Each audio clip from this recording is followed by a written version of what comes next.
Bayangkan seorang pria muda berjas hitam mahal, CEO yang dikenal dingin dan tak pernah jatuh cinta, berdiri di koridor rumah sakit dengan wajah tanpa ekspresi. Tiba-tiba, seorang wanita sederhana berlari melewatinya, menggenggam erat anak kecil yang demam tinggi. Tangis si kecil bergema, langkah sang ibu gemetar, namun tatapannya penuh keberanian. Saat itu juga, dunia pria itu berhenti. Untuk pertama kalinya, hatinya yang beku merasakan getaran yang tak bisa ia mengerti. Dan inilah kisahnya. Azril Khan adalah seorang CEO yang sempurna, tampan, kaya, karismatik, dan nyaris tak pernah terlihat dekat dengan seorang wanita pun. Dia bukan tipe pria yang mengumbar kehidupan pribadinya. Bahkan, rekan-rekan bisnis yang sering bertemu dengannya pun tahu satu hal. Azril tidak pernah membiarkan siapapun masuk ke dalam hidupnya. Di kantor, dia dikenal dingin dan tegas. Di balik wajah tampannya, dia adalah seorang pria yang sulit ditebak. Tak pernah tersenyum tulus kecuali saat membicarakan angka dan kesepakatan. Hidupnya hanya tentang kerja, kerja, dan kerja. Namun semua itu berubah pada suatu sore yang tak pernah ia lupakan. Hari itu Azril baru saja selesai mengunjungi klien besar di sebuah kota. Rapat panjang dan tekanan membuat kepalanya berat, dan tubuhnya terasa tidak fit. Ia memutuskan untuk mampir ke rumah sakit sebelum kembali ke kantor, hanya untuk memastikan dirinya baik-baik saja. Rumah sakit itu tampak ramai, namun entah mengapa, langkahnya berhenti ketika melihat seorang wanita muda berlari terburu-buru di koridor. Wanita itu membawa seorang anak laki-laki kecil berusia sekitar 5 tahun yang wajahnya pucat dan menahan tangis. "Dokter, tolong anak saya!" teriak wanita itu panik sambil berlari menuju ruang gawat darurat. Azril tidak tahu kenapa matanya tak bisa lepas dari pemandangan itu. Wanita itu sederhana, memakai blus lusuh dan celana jeans pudar. Rambutnya terikat seadanya, namun ada sorot keteguhan di matanya. Sorot mata seorang ibu yang berjuang sendirian. Azril berdiri kaku, tubuhnya seperti ditarik untuk mengikuti mereka. Ia tidak pernah peduli pada orang asing, tapi kali ini ada sesuatu yang berbeda. Ia melangkah perlahan, menyusuri koridor hingga berhenti di depan ruang gawat darurat. Dari balik kaca ia bisa melihat wanita itu menggenggam tangan anaknya erat-erat. Bibirnya komat kamit berdoa. Azril bahkan bisa merasakan kegelisahan yang terpancar dari tubuh wanita itu, meskipun ia hanya seorang asing. Beberapa menit kemudian, seorang dokter keluar dan menjelaskan bahwa anaknya hanya mengalami demam tinggi karena kelelahan, tapi harus dirawat sehari untuk observasi. Wanita itu tampak lega meski wajahnya tetap muram. Ia menunduk, lalu mengusap air mata dengan punggung tangan. Untuk pertama kalinya dalam hidupnya, Azril merasa dadanya hangat oleh sesuatu yang asing. Rasa ingin melindungi. Ia ingin tahu siapa wanita itu. Kenapa ia tampak begitu rapuh namun kuat di saat bersamaan? "Permisi, apakah Anda keluarga pasien?" Suara seorang perawat membuyarkan lamunannya. Azril sadar dan langsung menggeleng.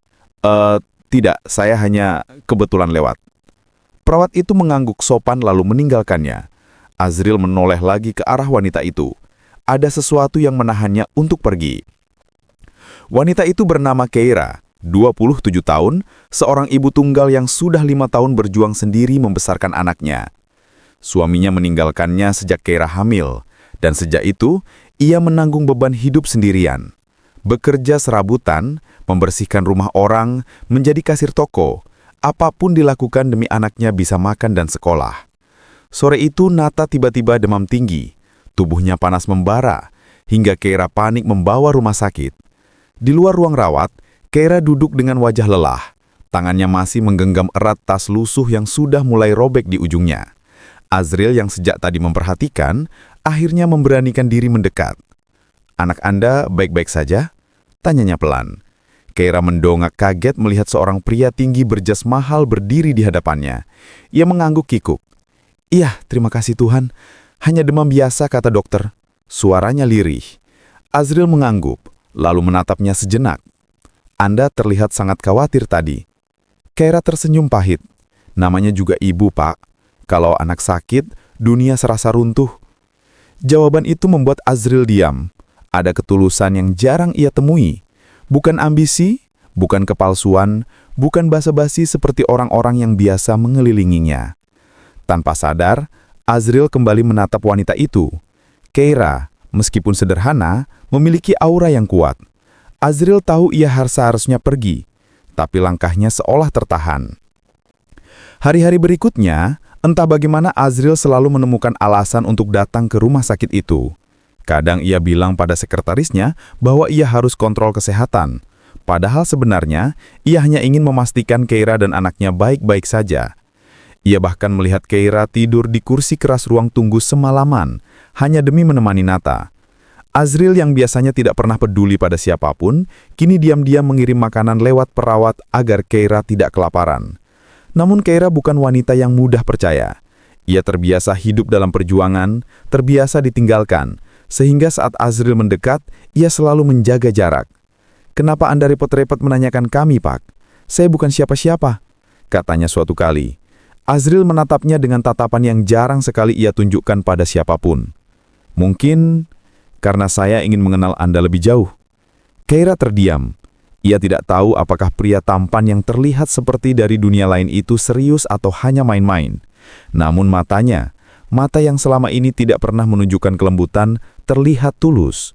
Konflik mulai muncul ketika orang-orang di sekitar Azril mulai memperhatikan perubahan sikapnya.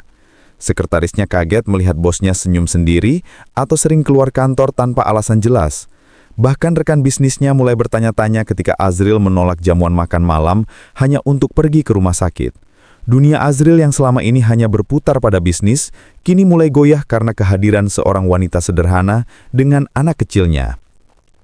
Di sisi lain, Keira juga menghadapi dilema besar. Ia merasa tidak pantas berada di dekat pria sehebat Azril. Bagaimana mungkin seorang CEO kaya raya bisa jatuh hati pada dirinya? Seorang ibu tunggal miskin dengan masa lalu yang menyakitkan. Ia takut Azril hanya merasa iba bukan cinta. Ia takut anaknya terluka jika suatu hari pria itu pergi. Ketegangan memuncak ketika Nata bertanya polos pada Azril. "Paman, kenapa selalu datang? Apa paman mau jadi ayahku?" Pertanyaan itu membuat Keira membeku. Wajahnya merah padam. Sementara Azril hanya tersenyum samar. "Mungkin suatu hari nanti," jawabnya tenang. Keira panik dan segera mengalihkan pembicaraan. Namun di dalam hatinya ada perasaan hangat yang sulit ia tolak. Tak berhenti di situ. Konflik semakin rumit ketika keluarga besar Azril mengetahui hubungannya dengan Keira. Mereka menolak keras. "Kamu CEO, kamu bisa dapat wanita mana yang lebih pantas? Kenapa harus seorang janda miskin dengan anak?" kata salah satu anggota dewan keluarga. Dengan nada sinis, Azril pertama kalinya melawan keluarganya. "Karena dialah yang membuatku merasa hidup. Bukan perusahaan, bukan kekayaan, tapi dia." Keira pun digempur tekanan. Orang-orang di sekitarnya bergosip. Beberapa teman kerjanya bahkan menjauh karena iri. Ia hampir menyerah, ingin mundur agar tidak mengganggu kehidupan Azril. Namun Azril tidak membiarkannya. Ia mengejar Keira, berdiri di depan pintu rumah kontrakannya yang sempit, basah kuyup oleh hujan malam. "Jangan menjauh dariku. Aku tidak peduli siapa kamu, dari mana asalmu, atau masa lalu apa yang kamu punya. Aku hanya tahu satu hal, aku mencintaimu dan aku ingin bersama kamu dan anakmu." Keira menangis. Untuk pertama kalinya setelah bertahun-tahun, ada pria yang benar-benar ingin menerima dirinya dan anaknya tanpa syarat. Meskipun jalannya tidak mudah, meskipun mungkin dunia menentang, namun hatinya tidak bisa berbohong. Ia pun menggenggam tangan Azril erat-erat. Dan sejak hari itu, kehidupan CEO dingin yang tak pernah suka siapapun berubah selamanya. Azril menemukan arti cinta bukan dari wanita glamor atau relasi bisnis, tapi dari seorang ibu tunggal sederhana dan anak kecil yang mengajarkannya makna keluarga.